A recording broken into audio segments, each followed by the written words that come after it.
All right, y'all. Hopefully this thing is back up and running. So sorry about the technical difficulties, but I was able to see it and hear it. That Moa chose Tennessee. Man, this is about the biggest pickup that I think we've had in a very, very long time. And I honestly couldn't be any happier. Like I was saying on that previous stream, y'all, I was like, man, I don't know. Is he going to do the right thing? Everything makes sense for him to be picking Tennessee, but will he actually do it? And of course, he does end up doing it. So, Will, you already know what time it is, baby. Hey, this one's gigantic. You already know. Let me see what everyone's talking about, man. This is great. And so, too, you know what? I think that my issues, I couldn't actually see what was happening, but I could hear it. So I don't know. Did he do anything crazy? Like what did he open up his shirt with the power tee on or what? Like I might need for y'all to tell me. I'm gonna have to go back and watch it once we get done with this. But yeah, this is about as big as it gets for this class. I think that I did also hear them saying that Tennessee moved up to like the top 10, and that might be with 24/7 Sports. So we now have, I guess what it would be like 4 or 5 stars or something with 24/7 Sports. Which is big. We're gonna end up adding more. I'm telling y'all right here, right now, Tennessee's gonna get Savion Hyder. I feel great about that. We talked about Tristan Keys. I think we'll add him too. Now, hopefully this doesn't mess with them wanting to choose Tennessee. Just because, it wouldn't have, I don't think, any impact on Savion. If anything, it might be more positive because they both had Michigan, in their finalists. But maybe with Tristan Keys, I don't know, just because he's going to be playing offense and defense and special teams. But I'm so giddy. Hey, look, shouts out to my brother P, who I know is probably watching this, man. I'm going to call you as soon as we get off of this. You already know I'm about to call you. I'm probably going to end up celebrating. There's so many great things going on, y'all, because fall camp, you know what I'm saying? This class is really shaping up great. And I might have to just make it like a totally separate video and really just break down his game the way that I want to, just because my studio's having so many technical difficulties. But best believe that this is big for our Tennessee Volunteers, man. Coach Heupel, he knows how to go find them. Coach Pope, he's a closer too. I'm not quite sure who else. Probably the whole staff was probably talking to this guy. Halsey, I think Halsey talked to him too. Wonder if Coach Banks was really in on this. And I'm curious to see what the insiders had to say about this. Is this a real situation where he's really playing both sides? Is it more offense or is it maybe more defense? But I see him as a safety that's going to be like a generational type of talent. What's going on, G? Yeah, you know what? I was feeling that same way too, dog. I felt strongly about it, but it was just like, man, I don't know, because nobody really knew. Like, you wasn't getting anything from the insiders. But this is one of my keys for y'all. Just something for y'all to watch out for. If y'all pay attention to some of these sites that have like the inside info on these players, if they go kind of like dead silent on the day that the player is going to be picking us, and they haven't just outright said, hey, he's not going to be picking us, or he is going to be picking us. If they just go dead silent on that day, they typically do it. Like, it was another player, and I can't think of it off the top of my head, where they just went like radio silent leading up to that. And that was something else. I was like, man, I haven't seen him say too much, so maybe it will be Tennessee. But man, this is a huge, huge, huge day for us. All right, so I'm pulling up chats, and I'm barely even reading them because I'm so excited. All right, so yep, it is a huge pickup, and yeah, we ain't done yet. We still got more. We still got more. We gonna end up landing more and more players for sure. Saying no, he straight up said, "I'm taking my talents to the University of Tennessee." I love it, love it. Okay, hey, and then look, I also love that. I mean, this is a guy that's all about business. This is a guy that gets straight down to business. Let me see. Open the jacket with the orange tee on. That's beautiful, man. I can't wait to see that. That might be my new profile pictures on social media. We might have to change it up. I'm really, really thrilled with this. All right, so let me see. We're about to lose Carson Snead though. So we won't move. Okay. But you know what? Carson Snead, and I'm not huge on the rankings too much, y'all, but Carson Snead on 24/7 Sports, he's not, I think he's like a 3-star. So that might actually help out with Tennessee's rankings. I don't remember exactly what it is with On 3, but let me see if I can pull up some of this stuff and see if I can actually show it to y'all, because what I really need to do is clean my laptop. It's got so much stuff on it. I've been going hard all day for like the past couple of days, so it's about worn out. But give me just a second. I'm gonna see if I can find this for y'all and maybe pull it up, and we can talk about where Tennessee sits at with this class. See if it moved up any for On 3. I kind of like go by On 3 more. I think that they're maybe more accurate, but at the same time, You have to look at both of them. All right, so now I've got this thing up. Let me see if we can make it work. Let me pull this back over. Just bear with me. We're gonna see if we can get this thing right, y'all. We're gonna get it right. Looks like we might be straight. Now it looks like things might be straight. Let me get that on up in here. All right, so hopefully things don't mess up. Boom. All right, so here we go. Here we go. All right, so this is Tennessee's class now, y'all. We have 23 commits. That is a great number. Right now, we're 12th nationally, which we're inching closer to that top 10. Y'all can see the players, of course. Moa is now, he's now number 2, and he is a 5-star with the 24/7 Sports, whatever industry ranking or, whatever that is. Joel Wyatt, man, look at this. Has got to make y'all feel great, right? We got 2 guys right here that can play safety on the top of this class, man. Like, who would have thought that this was going to happen? This is a strong class. This is a really, really strong class. I am so thrilled with what this staff is doing. Carson Snead here, he's a 4-star with 24/7 right here. That he's a 3-star. He's a 3-star with Rivals. Listen, if he does leave, I'm going to keep on saying that. I think that is a loss for Tennessee. Doesn't really matter what the rankings say. I would love to have, I would love to be able to hold on to Carson Snead in this class. I'm just saying that Tennessee doesn't really have a pressing need at that spot in this class. So it's not the biggest deal. It's definitely not taking a shot at Carson Snead. I think he's going to be a monster. He's like 6'6", 6'7", and he's really, strong and physical. And I think that he moves well. All right, so let's take a look at the overall rankings and make sure that this thing is still working right. Huge pickup, y'all. All right, so let's see. Tennessee is at number 12. Man, I would love to be able to go past Michigan. And I'm not like a Michigan hater or nothing like that. I think that their fans have been pretty, decent. They haven't been like jerks or nothing like that. But I'm still kind of bitter about that Peyton situation. I know that that's not really Michigan's fault, but I'm still kind of bitter that they stole that Heisman from my guy Peyton. So I would like nothing better than to be able to go over them with Savion Hyder, than to be able to jump them with Savion Hyder, who will probably be the next guy that comes off the board to pick Tennessee, unless probably Tristan Keys chooses first. But let's take a look at the class breakdown. So 10 3-stars for us. They have 9. We have 12. Okay, so yeah, that would be the one thing. If we could get one more player, especially if it's a 4-star or better, then we'll jump them. But with Miami, if we get another 5-star, y'all, I think that we jump into the top 10. Maybe we could jump those Buckeyes. That would be nice. And then if it's Tristan Keys flipping away from LSU, they drop down. Tennessee might be able to get up to our ceiling might be number 8, y'all. Well, maybe not even that, because think about this. If you I think that Moa might get his 5th star. This is just me talking. I think Moa gets his 5th star possibly with on 3. And then you add Tristan Keys, you add Savion Hyder. I'm not sure about Darius Gray, but then we would have what is that, 4 or 5 5-stars? We could maybe get up to number 7, y'all. That would be, I didn't really see that happening with this class, but it is possible at this point. Beautiful job by this staff. All right, let me get back to some of these chats, y'all. Let me see if I can get to more of these chats. I think that I might have skipped over some, so sorry about that, y'all.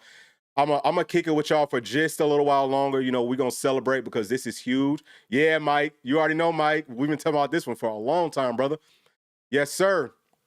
Yep. And then too, I mean, we got other guys. You know what I'm saying? We got other guys. So we definitely got safety is figured out. Safety's figured out, man. Huge pickup. All right. We're gonna go through these. Yes, sir. Timmy G, what's going on, bro? Yeah, I do too. Yeah, D. So he's gonna play both sides. And I mean, I think that he can really do it, which is also big too. This is something that doesn't get talked about too much. With Travis Hunter playing both ways, there's more and more players, obviously, that want to do that because you can win the Heisman easier doing that. But some of the guys that are really good on defense, but then you watch them in high school, you say, man, this is boo.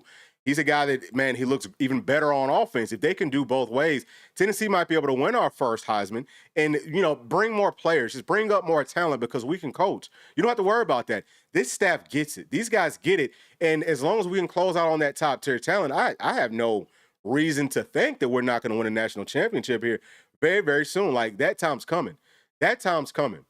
Beautiful. Love it. Let me see. All right, so this one is saying we will get a Cole Harrison type 3-star tight end. Yeah, but you know what, though? One of the things about Cole Harrison, and I understand what you're saying, but I mean, Cole Harrison's good. I was high on him. I think that if you go back to the film breakdown, I think I had him as like a 4-star because he runs really good routes. He's a guy that is kind of slept on. You could tell that he's well coached. Now he's banged up right now, but I think that once he gets his chance, he's going to look good. He's been banged up since spring, but I'm just saying all that just to say, even if we go at a 3-star, like, see, we find good 3-stars. You know what I mean? Because, we have such a good team of folks to know how to go out and, find that talent, find the guys that maybe you can get some value with NIL and revenue sharing and all those types of things. So I want to go to Michigan when Michigan is in trouble with the NCAA. Can anybody answer that question? So I understand what you're saying. I think that that's a really good point. But, I mean, I don't think that the NCAA really has any power right now, honestly speaking. They can't. And it's going to be interesting to see what's the consequences here because the NCAA's got to back pay billions of dollars. Like, they need to worry about that first. And I think that maybe that would be what the thought process is. It's probably like, hey, we ain't even worrying about them really. Maybe that's what the thought process is. But I think that's a great point. Saying that the coaching staff is killing it. Yeah, for sure. For sure. Top 10 and okay, yeah. So I think that we're number 9 there, right? Getting Hyder and Keys would be the icing on the cake for sure. Now, I would like to add Darius Gray too. He's a guy that, yeah, you would love to add him playing at guard or something like that, but he's not even, he's another one that we don't necessarily need because we've got some really good youth playing at guard already. Time to throw. Hey, yes, sir. So you know what? I'm thinking steaks. I was just thinking that too.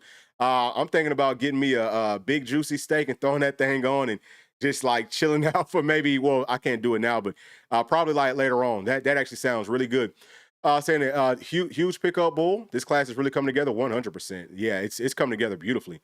MG Way saying that I was the most worried about the safety spot. Yeah, for sure. And luckily the coaches knew it too. Yep, they got it figured out. He was at the Jettis camp. Okay, I'm not sure what that is. Crazy to think before this week. That we had never signed a blue chip safety with the staff. That is crazy. And we've done such a good job. So I'm gonna go through the rest. We've done such a good job with our safeties. But I'm gonna go through the rest of these chats and then I'm gonna go on ahead and hang it up and get back to my normal 1s and 2s.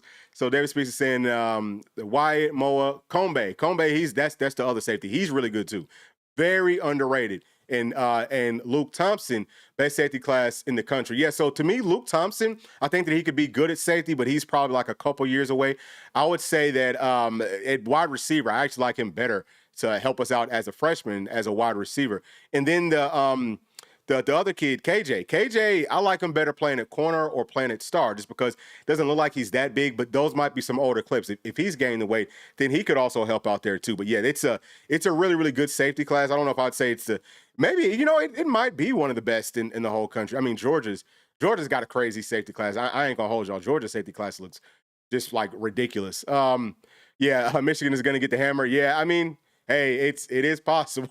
I just don't think that the NCAA has that much power anymore. I think that they're out of power. All they can do is just be like there for, I don't know, like some type of legal purposes, for like insurance purposes and things like that. That's really all that they're good for. And I guess like the basketball tournament. Saying that we can get a tight end in the portal. Yeah, I think that it, like worst case, but Tennessee doesn't really even need it. I don't think that we really even need that. I think that Tennessee's probably fine. Okay, yeah, so I might have already gotten to this one. Jettis is wide receiver Justin Jefferson. Okay, so that's his camp. Jay Jettis. Oh, is that his nickname? Y'all, I'd be so far out the loop with that type of stuff. I don't know. Tony Taylor, the scholarship increase that's coming up. Yeah, so I could touch on this pretty quickly. So that's going to start in 2026 for the SEC, where the scholarships goes up from 85 to 105. So you get 20 more scholarships. And basically what it's going to do is kind of like take away walk-on players, but the walk-on players are going to be grandfathered in. So teams right now are currently, if you're on an 85 scholarship limit, so I think just the SEC is the only Power 4 conference that's going to stick to that this year. But yeah, so 85 scholarships for your football team, but you might carry 125-ish players. So everyone that's now within that 85, those are walk-on guys. So it's really not even like, it's not a scholarship limit necessarily. It's a roster limit. So your roster has to be down to that 105 number, which means that you're going to cut a whole bunch of like walk-on players, but they should be grandfathered in. And I don't know for how long that is. It might be for just this season. hopefully that kind of made sense. I think that I probably could have done a much better job of breaking that down for you. But that's really all it is that we're just the overall roster number comes down to 105, where right now there's no limit on it, but the scholarship limit goes up. So you should be able to maybe add what we would, maybe consider to be more talent. But I think that there's some issues, on both sides of that. Just because with football teams, you need those like walk-on players for the scout team. It's going to be tough to do that, but they're moving more towards like that NFL model. I'm waiting on them just to go on ahead and do maybe not totally what the NFL does, but at the bare minimum, you need a CBA. If we can sign a CBA and have some real rules set in place, college football is going to be a lot of fun, and it's going to be what I think it should have been for such a long time. All right, so second that we put together a 2022 type offense with a defense like, oh yeah, I mean, if that dude, we would dominate college football, dominate.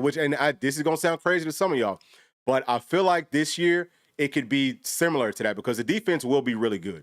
But with the offensive scheme changes that we broke down in some of the other videos, I'm telling you, that's really all that we were missing. That maybe like a little bit better skill and talent, which we have all that. The talent's definitely there. Can the scheme help the talent out?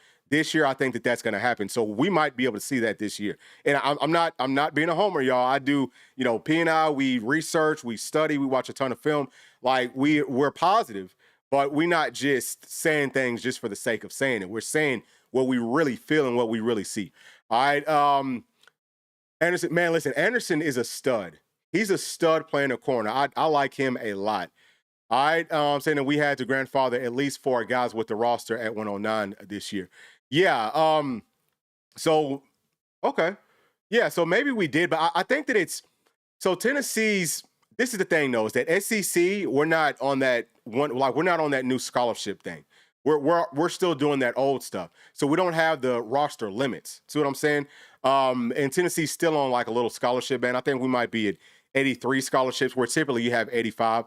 So yeah, I mean, but I don't know. Like, I'm curious to see what his coach Hype will do because he strikes me as a guy that likes his walk-on players, but he also knows that he has to get in the talent that we need so that we're relevant on Saturdays. All right, cool. Cool, Tony. All right, hey, listen, y'all. Thank y'all so much for tuning in. Sorry about the technical difficulties in the first stream, but really, really, appreciate y'all for rocking with us. Please make sure to like and subscribe to the channel. And y'all can also join us on Patreon. I might be going there maybe a little bit later on today with some more thoughts on fall camp and, obviously with what's going on with this 2026 class. So join us there, patreon.com/Blue Chip Breakdown. But we'll be talking to y'all either later on tonight or tomorrow. Peace.